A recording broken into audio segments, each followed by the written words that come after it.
Hi hello नमस्कार. आज आहे संकष्टी आणि खिचडी खाऊन सगळ्यांना आपल्याला नेहमीच कंटाळा येतो.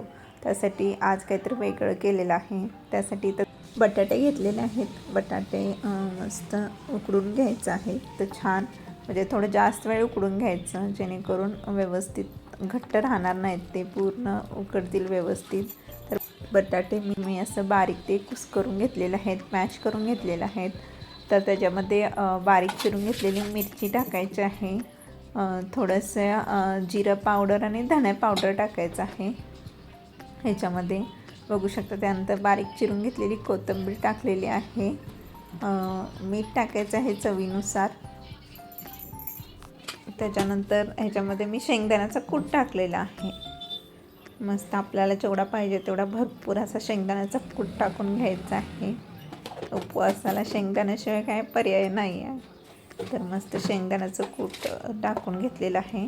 आता परत हे सगळं मिक्स करून घ्यायचं आहे. म्हणजे आपण जे साहित्य त्यामध्ये टाकले, मिरची, शेंगदाण्याचं कूट, कोथिंबीर वगैरे, ते सगळं मस्त बटाट्यामध्ये असं मिक्स करून घ्यायचं आहे. बघू शकताय तुम्ही. आता इथे छान सगळं मिक्स झालेलं आहे.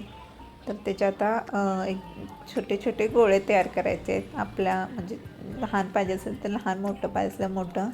मी काय जास्त लहान नाही, जास्त मोठं नाही, मध्यम आकाराचं असं थोडंसं जाडसर करून घेते आणि असं थोडंसं थापायचं आणि असे हे वडे तयार करून घ्यायचं. मस्त थोडं हाताला पाणी लावून करायचं जेणेकरून आपल्याला चिकटणार नाही. आता मी असं मस्त हे वडे तयार करून घेतलेले आहेत. तवा ठेवलेला आहे, त्यामध्ये तेल टाकूया. जास्त काय तेल टाकायचं नाही आहे, फ्राय करायचं आहे ते. तर त्याच्यामध्ये हळूवारपणे आपण असं जे बटाट्याचे वडे केले आहेत ते सोडून घ्यायचे. बघू शकता तुम्ही. आणि बारीक गॅसवरती मस्त तेलामध्ये भाजू द्यायचं. तेलामध्ये छान भाजलेले आहेत. एक साईडला पलटी करून दुसऱ्या साईडला मस्त भाजून घेऊया. बघू शकते, वास तरी छान येत आहे आणि वेगळी अशी चव. दुसऱ्या साईडला पण मस्त भाजून घेऊया कुरकुरीत. तर बघू शकता, असे हे बटाट्याचे वडे उपवासाचे. तर नेहमी आपण शाबू वगैरे खाऊन कंटाळतो, तर ही साधी सोपी रेसिपी आहे. कशी वाटली तुम्हाला ही साधी सोपी रेसिपी? माझ्या चॅनलला लाईक, शेअर अँड सबस्क्राईब करा. थँक्यू.